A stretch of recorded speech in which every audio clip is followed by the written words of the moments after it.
So anyway, getting started, I guess the easiest way to start, and just for a reminder for everybody, what we're talking about here is the combination of having full-time work, full-time job, and like pretty serious, successful side hustles.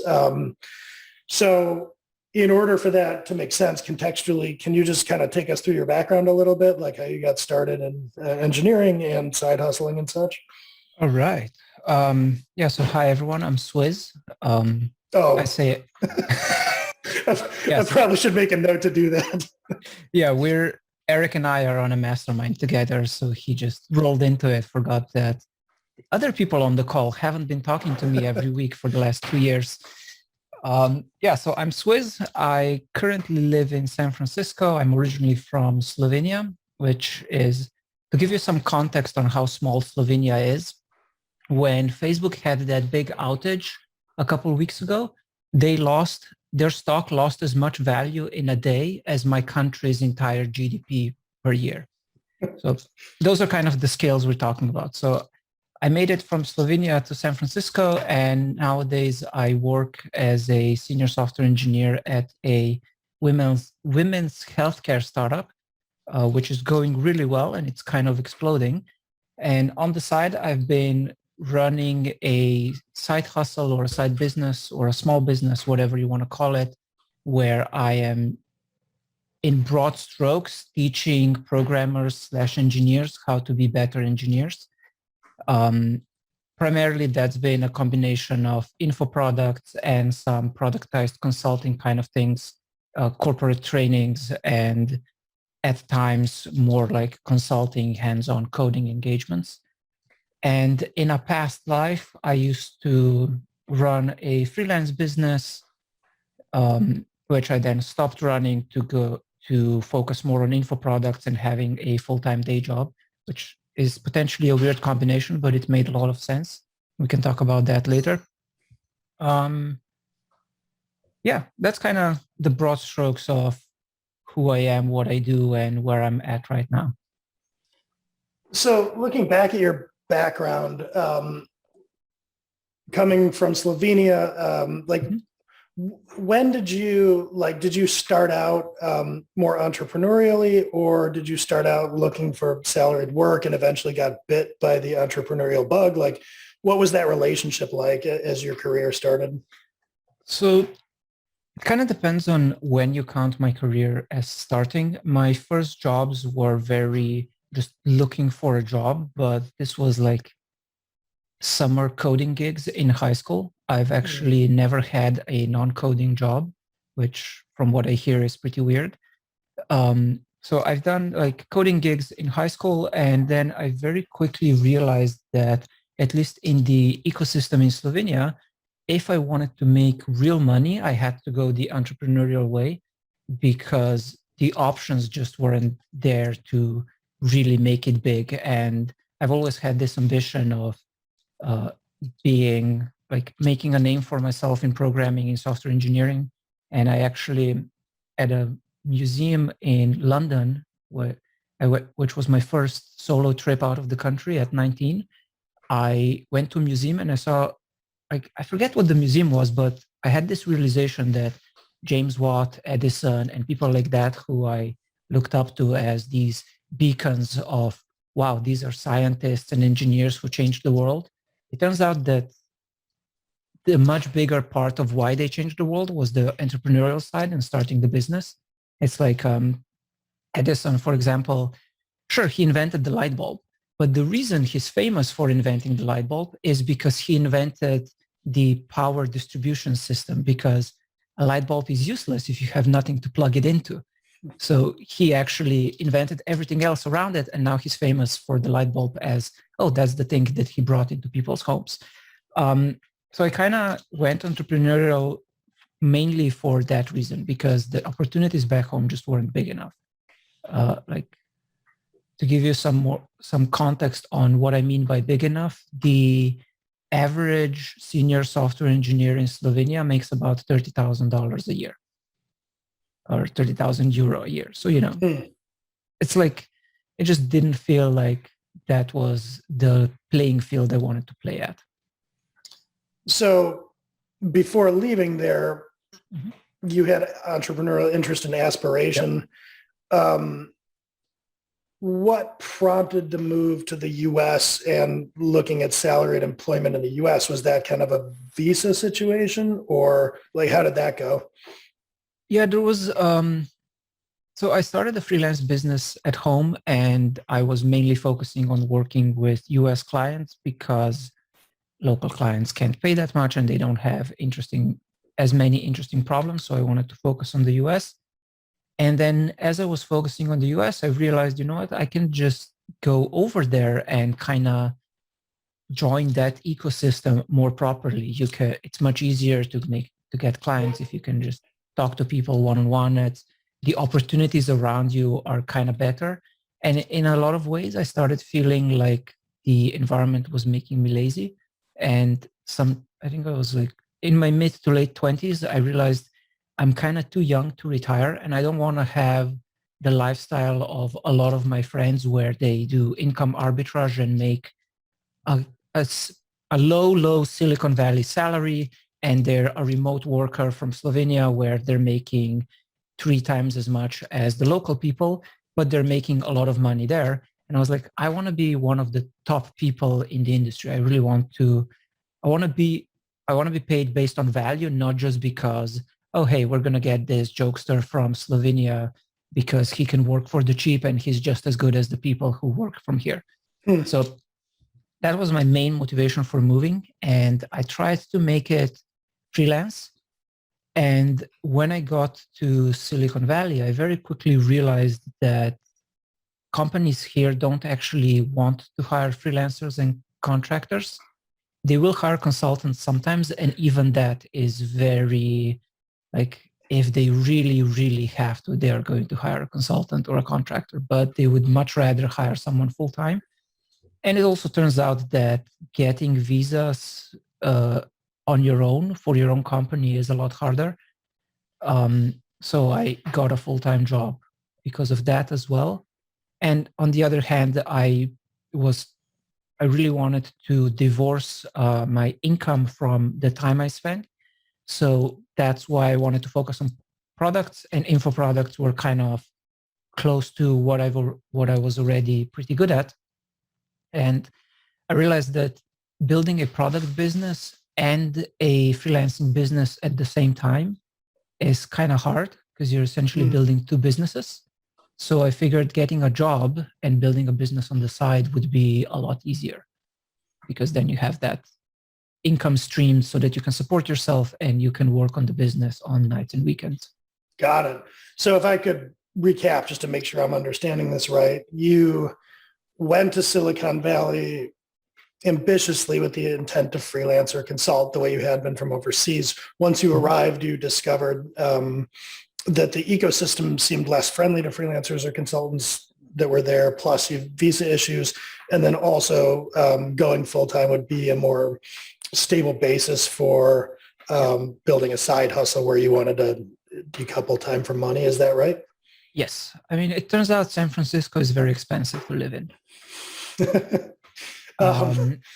So I'm curious, just as like kind of an aside, Mm-hmm. given your insight into Silicon Valley culture, why is it that they don't? Because a lot of enterprises around the world, or even small businesses or around the U.S., would be content to hire contractors, might even prefer it.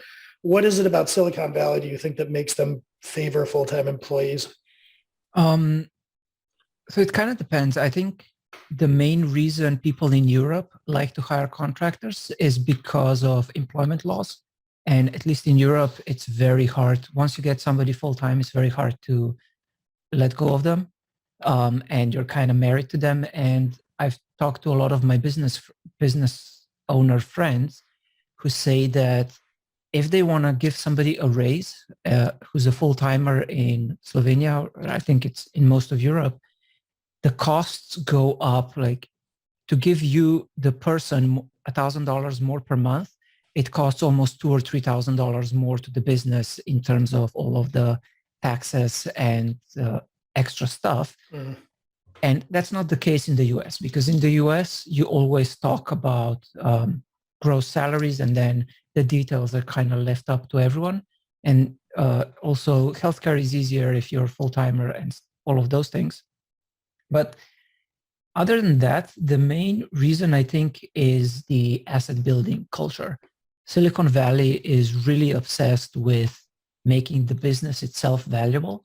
And it's almost like the product that the business is building comes secondary. It's more like a justification for the valuation of the company. And the company is the product. The customers are the VCs and later on public investors, and the company as a package is the product that you're trying to build. So if you're trying to build a company, you're not really building a valuable company if you just have a bunch of part-time contractors. It's seen as a lot more valuable to have full-time employees. And like a rough rule of thumb, from the numbers are wrong, but I think the orders of magnitude are still right. A friend once told me that if you get a contractor, the valuation of your company increases by 100K. If you get a full-timer for the same position, your valuation goes up by $1 million. So it's like 10 times more valuable to the company to hire somebody as full-time. So it seems like kind of a unique artifact, I guess, of the venture capital structure. Yeah, I think it's a unique artifact of that, but I think it's also the philosophy of how teams work in Silicon Valley. Or it's not just Silicon Valley as a place, it's more like the whole ecosystem. Spotify, even though it's in Europe, works a lot more like a Silicon Valley company than like a European company. Same with Shopify in Canada. They feel a lot more Silicon Valley-like than what you would probably expect from a typical Canadian business. Makes sense. So kind of coming back to what you were doing in your journey, you had touched on this a little, but like info products in particular, is that where you started? And if so, can you, I guess, dive into the reasoning behind that and how that went? Yeah, so my main idea was to essentially sell products, build assets that can make money or make returns while I'm not actively working on them. Because the only way to really scale an agency or a freelance business is to become an agency and hire more and more people, but you're not really building that much equity in that. There's a really good book about that called Build to Sell that says agencies are really hard to value. They're basically worth as much as the current contracts on the books. And it's not a business you can exit. It's a really hard business to outsource, to offload. It's hard to make money when you're not actively working. And info products are kind of the easiest way, I think, to make your foray into products, because it's, especially if you're a decent writer or a video producer, or if you have the ability to explain what you're doing, that is really valuable. And you can sell that expertise, and you can kind of go from somebody who's doing the work to somebody who's selling the expertise of how the work is done. And info products are a way to do that en masse, while at the same time also being a good hedge for still building your personal brand and saying, I'm really good at this. So if you want to sell contracting engagements or consulting engagements or even full-time work, those info products can help you do that. It's not like it's completely, it's kind of still working towards the same career, just a parallel path. If that makes sense. So the market or the info products can be their own products, or you could also or use them as marketing for like a higher ticket consulting business. Yeah, that makes sense. So I guess with the info products that you built, like how did that go? What were your experiences with different, because I know you've done some different things, launched some different products. Like how has that gone for you? I've noticed that, so I've done a couple of them so far. My first one was like a book on how programmers work and what kind of like, almost like if you had to really put like almost like a cynical take on it, it would be like 4-hour work week for programmers, except at the time it was around the same time as 4-Hour Workweek. So the whole concept was very buzzy and trendy, but I didn't actually know about 4-Hour Workweek as a book. So that was funny.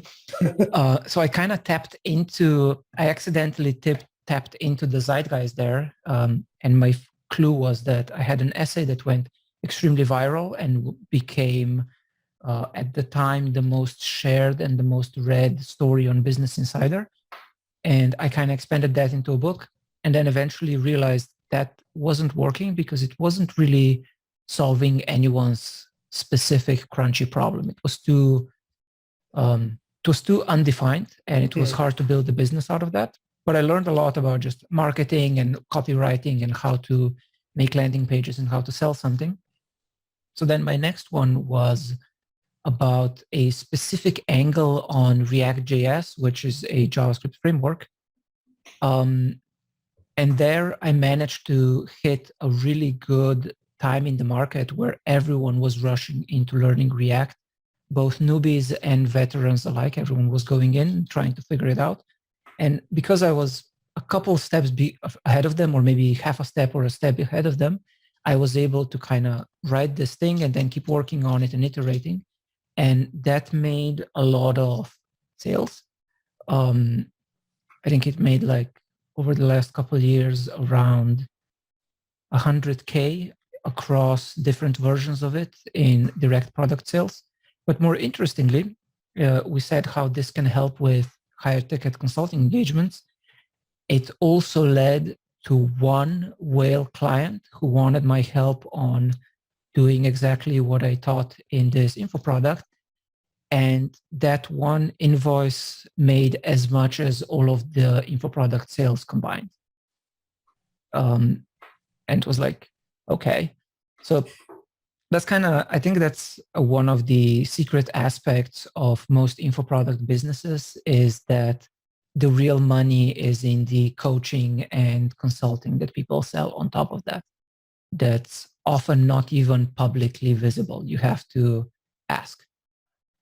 Kind of like a hidden product ladder. So I was doing that for a while, and then I've been trying to turn that into a more stable business that's less reliant on the treadmill of producing new and new content and new products and new everything. And I'm kind of still figuring that part out. And these days, my day job has been rocket shipping, so my focus has been shifting a lot, and I think it's been kind of showing in my side hustle. Yeah, I can see that. And I have some notes here to like ask about the balance, but I think so in the short term here, one of the things that occurs to me, because like a lot of our audience is probably people who are doing freelance work as their main gig, or salaried folks, probably doing a side hustle, because a lot of the folks are writing for us or what have you. But like, if we're talking about building info products, which might be appealing, I think that appeals to a lot of people for a lot of the reasons you've mentioned. But the thing you touched on there, the kind of treadmill of keeping content evergreen, I wanted to ask you a little bit about that. So assuming an audience of people who maybe haven't built info products, is it safe to say it's not just fire and forget? You don't just stand up an info product and then for the rest of time it works? Like, what is the cycle like that like? It's kind of tough. So there's one one aspect I like of doing it as a side hustle is that you don't have as much time, which is kind of a forcing function to build a business rather than build another job. Because I really want to build a business here rather than just be self-employed and go from working for one big client as your day job to working to a bunch of small clients who are all really demanding and want a lot. So that's one of the interesting things there with supporting a lot of small clients or customers, is that turns out that the more you charge, the better the users you get. There's fewer of them, but they are way more pleasant to work with. This goes both for SaaS and for info products. There's a lot of people who say if they pay you $50, they're going to have a bunch of questions, a bunch of emails, a bunch of like, it's missing this, it's missing that, why aren't you doing this, blah, blah, blah.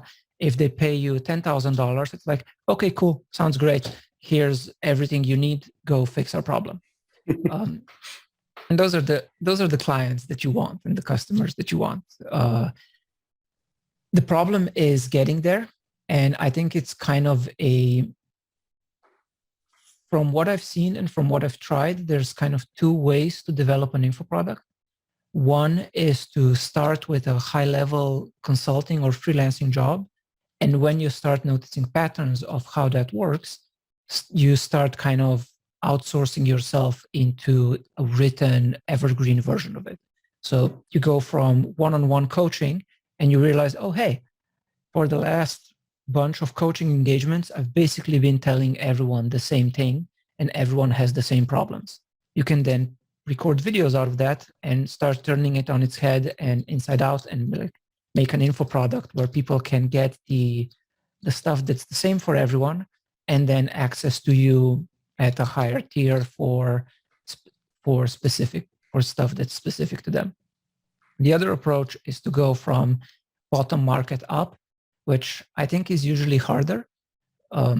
Harder in some ways, easier in other ways, where you make essentially a very cheap info product, usually like an ebook, or you can even think of a single article or a single blog post as an info product.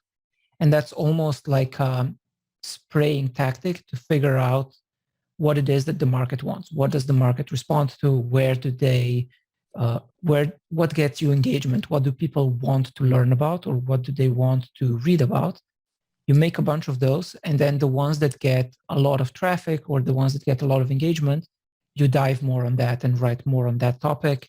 And then eventually, once you get a lot of feedback from a lot of people and you see in what way talking about a specific problem resonates with an audience, you can then turn that into either a landing page or you can start then charging for that. So right now I'm doing something like that with the Senior Mindset series at seniormindset.com. It started as I was writing my newsletter, which is mostly meant to create an audience, an engaged audience that I can then sell info products to. I noticed that people were really responding to my career advice. So I started writing more about career advice, and consistently it was getting more engagement than my other topics. So then I took all of my best career advice and assembled it into an email series and created a landing page for that email series and just offered it for free. And I saw that it got even more engagement. It got like huge engagement. A lot of people wanted it. A lot of people were sharing it with their friends, with their coworkers. In some cases, I even heard people say, yeah, my boss told me to subscribe to this and read everything. So it's kind of been stair-stepping in that way, from articles to an email series. And now it's an evergreen email series that's automatically getting traffic and subscribers. And I've been experimenting since how to monetize that. So I've started a group coaching program on top of that, which is still being evaluated. I'm trying to add a paywall to see, hey, maybe people will just, if I got so much really good feedback on this, so many people saying how much they love it and how much it improved their lives, maybe if I charge for an email series, people will pay for that and we'll go from there. And then eventually I think something is going to grow out of that, but what it's going to be, I don't know yet. So with Senior Mindset in particular, this arose out of you, and correct me if I'm wrong, but over the years, you built a pretty substantial audience and following.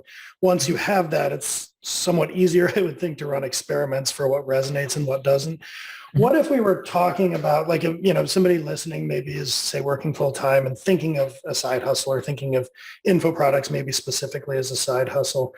In terms of the two approaches you've recommended, or I guess in general, like what would you recommend to somebody in that position? Presumably no audience really to speak of. They just kind of want to get going. Like what have you learned over the years, I guess, that you would leverage into recommending to this person? Mm-hmm. Hold on. Somehow my music started. Okay. Yeah, I have these weird new headphones that try to be too smart and they get it wrong a lot of the time. Anyway, I think it depends on what your current day job is. If you're if you work somewhere in a corporate environment and you have a specific role, or you have if you're a software engineer, or maybe if you're a HR as a random example, or in strategy, if you have that access to high-level business problems, the easiest way to start a business is to go from doing that for just your day job to starting a consulting business and finding clients like your day job who either don't have the full-time staff or don't have your specific expertise and need extra help and extra advice. So like the key there is that you have some specific insight into a valuable problem, and you know and specific insight and a solution, and you also know how people who have that problem think and how they look for solutions to that problem. That's a good way to start a high-level consulting business and then go down from there. The other approach, if you're more on a if you're more of at a beginner level, or if you're more like almost like a what's the word, like the person who's actually doing the work, individual contributor. Yeah, the IC, but almost like the ICs are kind of a weird one, because I know some ICs who do IC management, and that's just a weird enterprisey thing to me, where like it says you're an IC, but you're not doing any actual work. You're like preparing decks and organizing others to do work, but you're still an IC because you're not a people manager. Corporations are weird, especially here in Silicon Valley. My friend of mine is a product manager, and her title literally says manager, but she's considered an IC because she's not a head of something. Those are really good ways to get insight and then go into consulting. From the more typical IC, like you're a coder who is doing the work, or you're in ops and you're actually doing the day-to-day work of making stuff happen. It's the easiest is, I think, to just start trying to get an audience. Write about your experiences, share with people around you. A very common thing you see, especially in the coding sphere, is everyone starts teaching people how to get into coding and how to get into the industry, because that is the most recent thing that they've learned and figured out. And now they want to pull up others behind them, which is great and amazing. It just means that the internet is awash in beginner content. And a lot of the beginner content is very, you'll notice as the further you get in your career, the less content there is out there to actually find, because nobody's writing about that. So it's almost easier to, there's fewer people looking for that, but there's more people who actually need it, but there's nothing to find, if that makes sense. I don't know I think I trailed off. I don't know if I actually answered your question. Just about how people might get started. And so, I mean, like it sounded like in the second model there. So if you're kind of experienced, I guess, technician, I'll call it, the idea is start to write about your experience, especially if it's more specialized. You can build an audience doing that, and then apply the same techniques, start to figure out what that audience values and figure out what you could monetize and sell to them. Yeah, exactly. And I think, honestly, the best thing you can do is just actually build an audience and get started with building an audience. It's really sucky in the beginning, and it's a lot of work. It feels like you're not getting anywhere, but you are going to have to build it one way or another. Either just build an audience, or have a product and then build an audience for that product. But it's not going to market itself as much as we would like it to.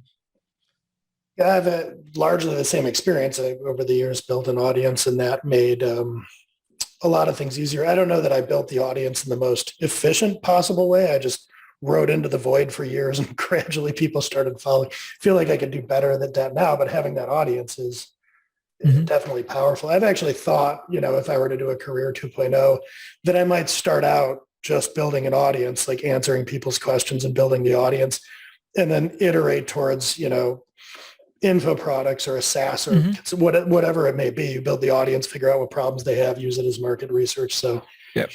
I'm definitely on board with Yeah, and with that that's advice. actually how a lot of people get started is, I don't know if that's still a thing, but people used to go on Quora and just answer questions, or on Stack Overflow, or whatever is the community of your choice where your people hang out, and just go be helpful in that community. And you slowly build up a brand, build up an audience of people who follow you, and then you can start siphoning them off to your own channels and build your own distribution channels. So I guess switching gears a little bit, because this is going to be a topic that you have a lot of insight into, of interest to this audience in particular, is working full-time in Silicon Valley and building significant side hustles. I mean, like, the revenue figures you're talking about, this isn't somebody, you're not somebody that's just like doing some dink and dunk stuff. Like, it's a little bit broad, but like, how do you balance that? Like, do you just work 70 hours a week, or do you have a lot of like efficiency life hacks? Like, what does that look like? How do you avoid burnout doing all that? Great question. I'm not sure that I actually do avoid burnout. What helps is that I try to focus on things that I actually enjoy doing. So there's Philip Morgan, who's, I think he wrote the positioning manual. He had a really good quote once. He said, "I write every day because I think every day." So for me, writing is very similar. The more you write and the more you publish, the easier it gets, because suddenly everything looks like a potential idea to write something to write about. And because you have those ideas all the time, it's much easier to do it. It's almost like, in a lot of ways, to me, writing and publishing to my newsletter and so on almost feels like defragging my brain. And I've noticed that if I have too much going on and I can't publish for a while, ideas start kind of jumbling up in my head and I need to get them out there. So from that perspective, that part has always come relatively easy to me. It's more like, it's like they say, don't become a writer if you can't not become a writer. And that's kind of what happened to me. I need to write. I need that output. So the other portion of it is just making sure that I kind of aim my writing muscle towards the things that my audience is interested in. So that's kind of like, when you're thinking about the kind of problems your audience has, you can then also spot those in your day-to-day life. And actually, when I tried to go full-time into creating content and publishing and teaching, I very quickly noticed that that's not going to be for me, because I need the supply of stories and anecdotes and happenings and learnings from my day job to be able to do that. So I very quickly realized that nobody really wants to read a bunch of lessons from somebody who last did anything in industry 5 to 10 years ago and actually has no idea anymore how things work. It's really hard to be that kind of teacher. Some people can do it. Some people are very good at it. But in my opinion, it very quickly feels like you're drifting away from best practices and can't really relate to your audience anymore. And it's harder to teach that way. I have that problem with teaching beginners, for example, because it's been so long since I've been new to programming that I just don't understand what the problems are anymore. And that's also part of why I'm trying to shift towards senior mindset stuff and teaching seniors, is because I can relate to them and I can understand what they're going through. In terms of the actual time management, I used to be a really huge night owl, and I would work at night after my day job, and then kind of wake up in the morning and crash land into my day job and be tired all day. What I've noticed works better for me is to wake up really early and get my stuff done before the day job, especially for writing and creative output. That's better because my brain is fresh and full of my own ideas, not full of other people's crap. But it's really hard because you have to stay off the internet. If you open the internet in those few morning hours, you will very quickly fill up your brain with other people's crap, and then it's hard to write. It's hard to be creative. The other thing I've been doing a lot of is trying to outsource, is basically hire help and get other people to do everything that either I'm not good at or I don't want to be good at. So for an interesting example, I've had a virtual assistant for the last couple of years, and she does just all sorts of things. And it often feels like a really weird indulgence. Like I see a Twitter thread where somebody is recommending books, and I just send a link to my assistant and say, get me all of these books on Audible. And yes, I could do that. It would only take 10, 15 minutes, but it's so much easier. It's like the shift from spending 10, 15 minutes on that and thinking about it to send a link, spend 30 seconds and just know that it's going to get done is amazing. It's really hard to explain if you haven't experienced it. Or I was organizing a podcast tour where I just wanted to see if podcasts are a good channel for me to go on and talk about what I'm working on and seeing if that builds my audience. And I literally hired somebody who organizes podcast tours, and I said, get me on 6 podcasts in the next X number of months. And I just didn't have to think about it. And it was totally worth the money, because if I had to organize it myself, I would have to figure out how to do that. I would have to figure out the whole processes. I would have to do the outreach. I would have to deal with all of the hosts and everything. And like this, it was like, okay, here's, he created a proposal. I said, okay, that sounds good.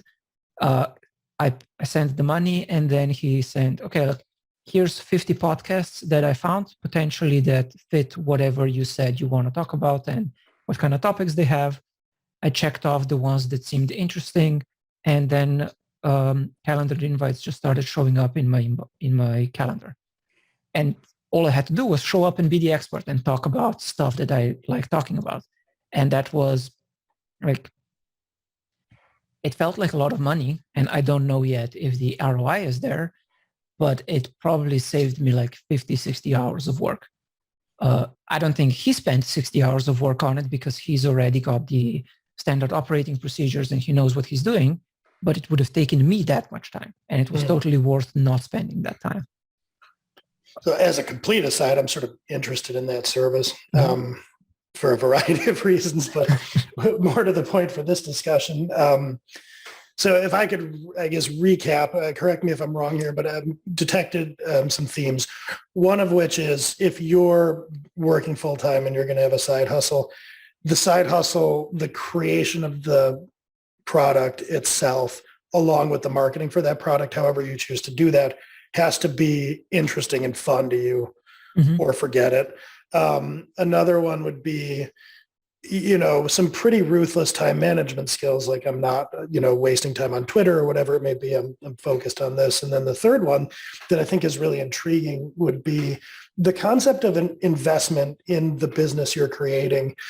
Presumably because you have a full-time job, you have a pretty stable set of income. So like one thing I've learned as a bootstrapper and now thinking about or like dealing with the world of Silicon Valley a lot, like the difference between funding and bootstrapping a business is if I were to go back and do it over, I would preemptively fund certain things. I wouldn't DIY as much. And so it seems like what you're talking about here, whether with hiring a VA or hiring these different services, is kind of like, look, I'm serious about this so much so that I'm willing to invest some actual money in this. And that's, I think maybe a very subtle point that a lot of people would miss if they were just kind of flailing it.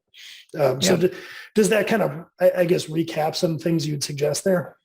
Yeah, totally. I mean, one thing I would add is that you're always investing money in it.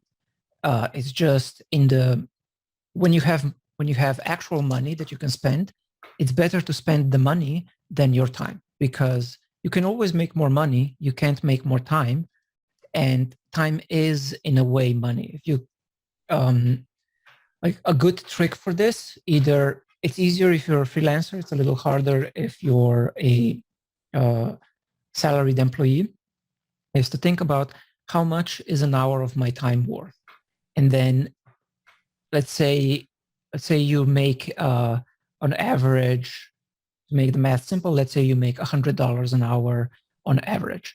And let's assume that we're not talking about opportunity cost. So each hour you could actually be making $100. So when you're spending 1 hour to do some task on your site, on your business, either creating content or dealing with fiddly stuff, you are paying $100 for that. Now, was it actually worth $100?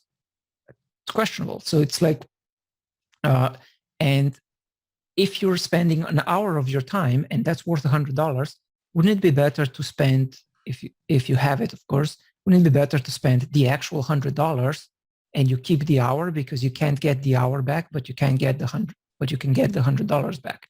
It's kind of like thinking, this has been a big mind shift for me over the last couple of years of side hustling, and especially being in Silicon Valley, is really thinking in terms of investments. Like everything is an investment. Either I'm spending my time, either I'm spending money, but you are investing something. You have to think about whether that's worth it and whether that's the actual thing you want to invest. Does that answer your question? Yeah, that makes a lot of sense. So I guess, do you have, like for people who are, Silicon Valley is kind of a unique place, I would think, for basing a day job compared to a lot of places, just because of the prodigious salaries. So I guess if people are thinking about the balance between being an employee and being an independent with a long range idea of wanting to build a business, do you like, one of the things I've seen you recommend over the course of time is that, like, if you find the right kind of salary trajectory, say in Silicon Valley, that can be like building up, investment capital for your own business. But like, I guess, what do you recommend for people who are considering this balance and maybe want to pull the trigger on flipping over to being full-time independent, or like walking that balance? Like, what advice do you have, I guess, for knowing whether to go full-time hustle or keep the stable job and invest it in the business? I think the most basic, I can't think of the word, but the most basic rule of thumb that you can use is, if you're asking whether you should go full-time, you shouldn't. By the time you go full-time on a business, it should be so ridiculously obvious that that is a good choice. And you should feel it like deep in your gut that this is the thing that I want to be doing for the next 5-6 years of my life. And it's definitely going to be amazing and going to hit it big. And the ROI is so obviously there that it's like a no-brainer decision. If it feels like a hard decision, the answer is probably no, you shouldn't. You're not ready yet. Or usually if you dig a little, you'll probably notice that the common things are that it's either not actually making as much money as you think you are, and you're spending way more time on it than you think you are. If you compare the time investment versus the ROI, you'll often find, oh wait, this wasn't actually worth my time. That's why I don't feel like I want to go full time. Or there are scaling issues that you know in your gut, but you haven't mentally realized yet. This is very common with info products where, yeah, it's selling really well, but it's not actually going to scale, or it's going to be really hard to scale because personal brands in general are hard to scale, or because this is a hype cycle and in 3 years, nobody's going to care about this specific thing anymore. And then I'm just on a treadmill to keep making new products. And that's also not scalable unless you really enjoy making those new products and coming up with them all the time. And there's this, the other thing I really like is Mike Michalowicz, also known as Motorbike Mike.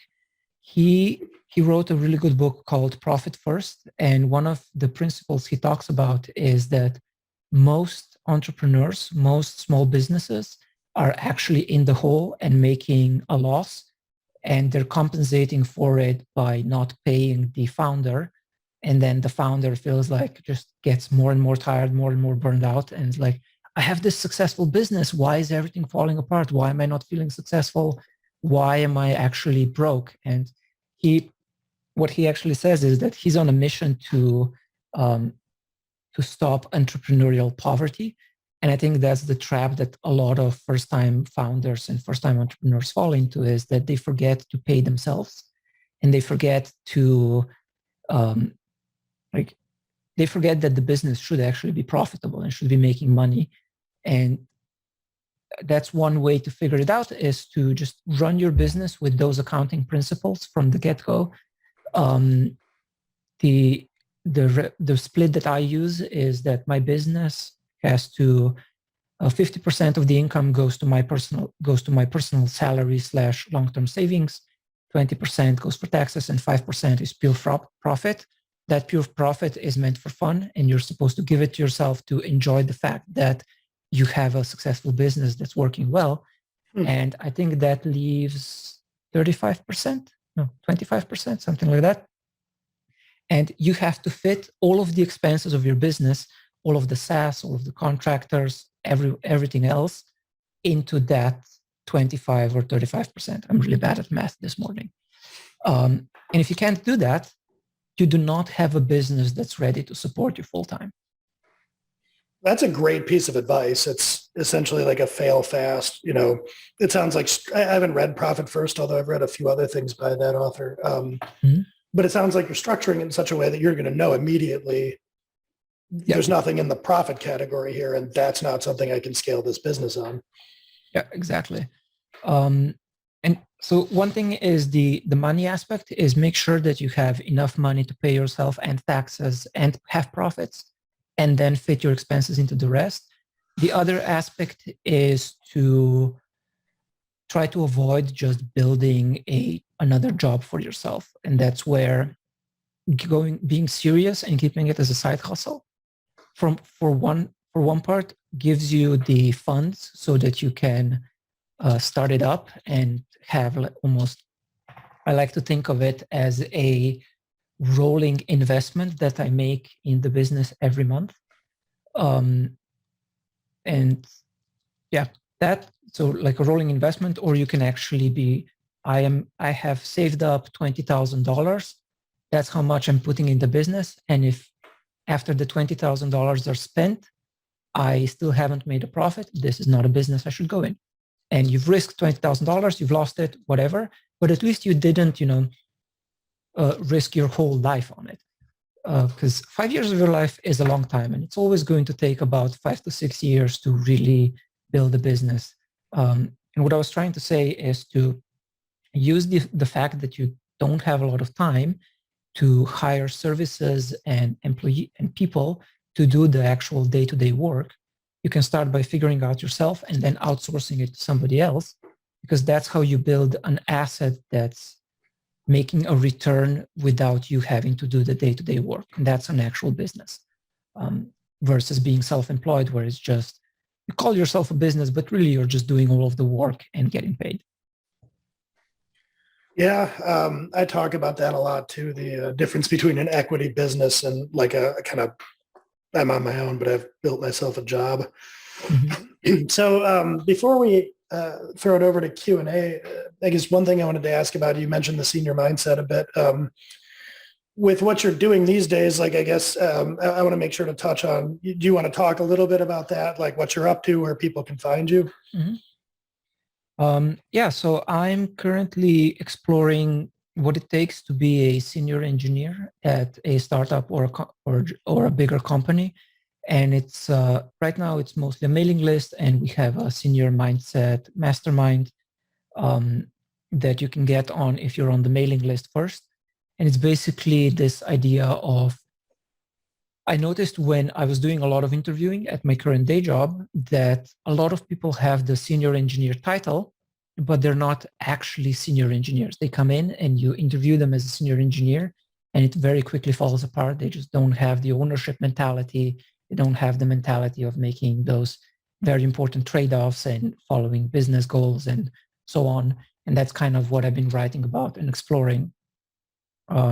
That you can find that on seniormindset.com and on Swizecs.com and on my Twitter at Swizecs. I also publish those things and talk about more technical aspects of modern web startups and how to build basically from the technical perspective of how do you build a huge multi-million-dollar business and what it takes to get there, essentially. Cool. Well, so first of all, I appreciate the time and the conversation. And now I will throw it over to Q&A. Does anybody have questions? You can unmute yourselves. So go ahead and do that if you have a question.